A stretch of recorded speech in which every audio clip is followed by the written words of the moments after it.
For 77 years, something remarkable happened in Europe. There was no world war.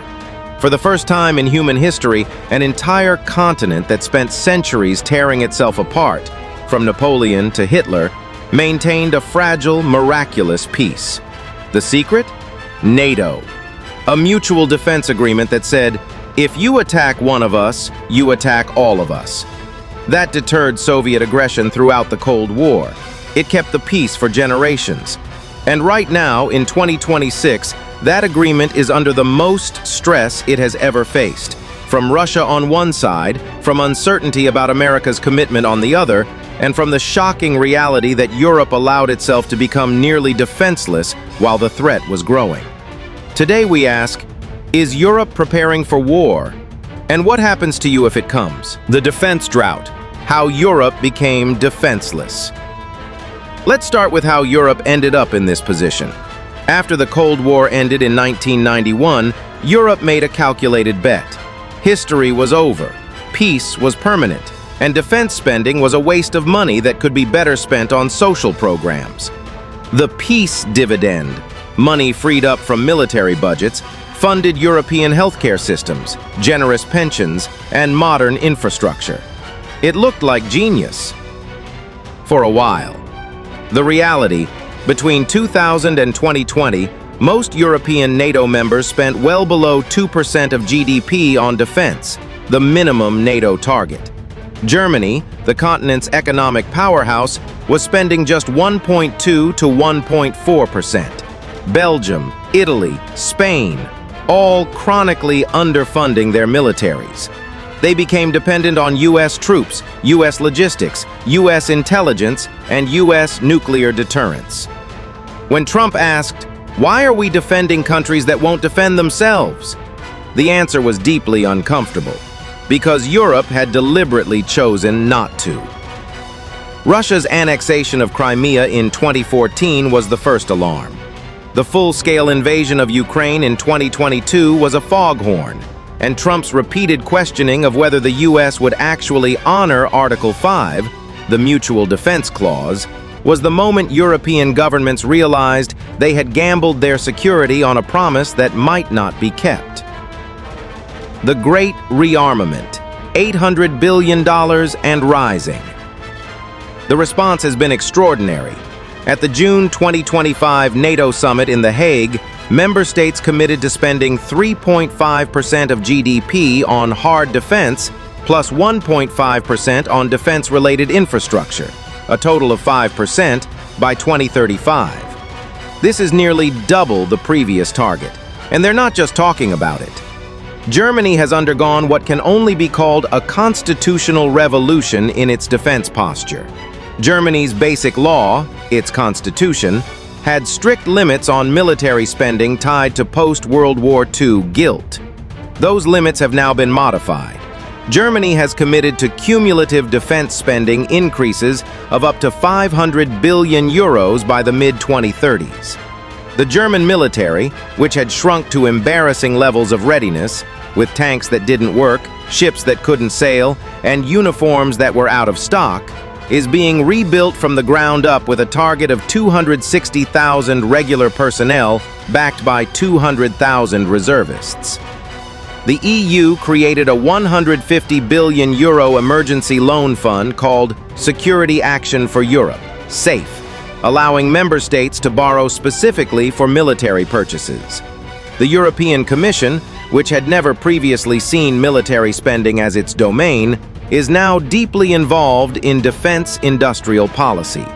As of February 2026, 17 EU member states had activated special fiscal clauses that allow them to bypass normal budget constraints specifically for defense spending. Poland, which shares borders with Russia and Russian ally Belarus, is leading the charge.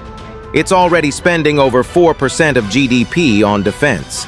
Lithuania plans 5 to 6%. Denmark is buying more F-35s and investing $7 billion specifically in Arctic defenses. France and the UK have committed to establishing military hubs inside Ukraine as part of any eventual peace deal. a permanent Western military presence on Russia's doorstep. The irony: Europe is rearming faster than it can absorb. Here's the twist no one expected. Europe's rearmament is moving so fast that it's creating its own internal tensions. France, which has historically been NATO's most independent military power and Europe's geopolitical leader, is watching Germany's rearmament with what Bloomberg describes as schizophrenic anxiety. On one hand, German defense spending takes pressure off France and strengthens European security. On the other hand, Germany's financial muscle threatens to make its military-industrial complex the dominant force in European defense, pushing out French companies and converting German economic power into political dominance. After World War II, the implicit deal was France is the geopolitical leader, Germany is the economic engine. Germany was not supposed to be both. Now it might be. Spending at 2.1% of GDP, Prime Minister Pedro Sanchez called the current level sufficient. This created a stark public fracture at the NATO summit between countries that see Russia as an existential threat and countries that don't, with geography, predictably, being the determining factor. Estonia, Latvia, and Lithuania, on Russia's doorstep, are spending 4 to 6% and arming as fast as they can. Italy, France, and the UK, farther from the front, are moving much more slowly. There's also the hard question of capacity. Europe is discovering that you can't rebuild a defense industrial base overnight. Ammunition factories that closed during the peace dividend years take years to reopen. The specialized knowledge of weapons manufacturing, the engineers, the production lines, the supply chains, atrophied. Between June 2022 and June 2023, 78% of European defense procurement went to non-European suppliers, primarily the US. Europe is rearming, but it's mostly buying American. The continent wants strategic independence from the US, but it's achieving it by buying more US weapons, which is its own kind of dependence. The Trump factor and the Greenland wildcard. No story about European security in 2026 is complete without talking about the elephant in the room, Donald Trump. Trump's second term has been defined in European security terms by a series of extraordinary provocations. He repeatedly suggested that the US would not honor Article 5 for NATO members that didn't spend enough on defense.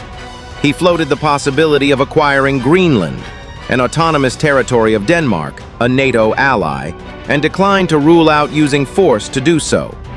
In August 2025, Denmark's foreign minister had to summon the U.S. Chargé d'Affaires in Copenhagen to formally complain about U.S. covert operations in Greenland aimed at encouraging secession.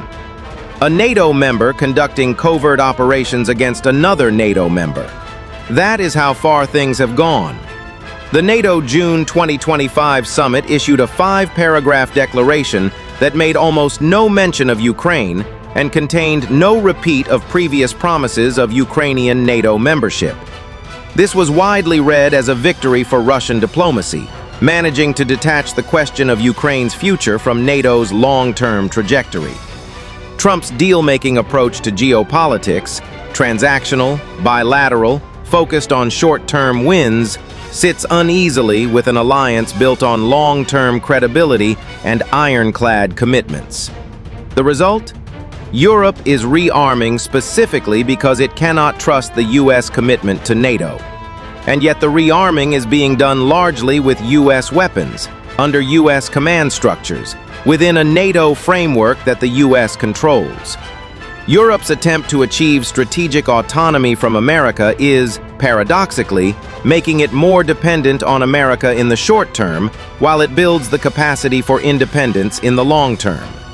This contradiction will define European security for the next decade. What war in Europe would actually look like? Let's be specific about what NATO planners are actually preparing for. Not a replay of World War II with massed tank armies rolling across the plains. What they're worried about is something more subtle and more dangerous. Russia's playbook, developed and refined in Ukraine, involves hybrid warfare, cyber attacks on infrastructure, energy price manipulation, disinformation campaigns to fracture public trust in democratic institutions, support for extremist political parties from both left and right, assassination attempts, sabotage of critical infrastructure, and selective use of conventional military force below the threshold that triggers NATO's Article 5 response. Russia has been doing versions of all of these things in Europe for years. They don't need to send tanks to destabilize your country. But if it does go conventional, and NATO planners have to plan for that, the scenario involves Russia testing a Baltic state, Estonia, Latvia, or Lithuania.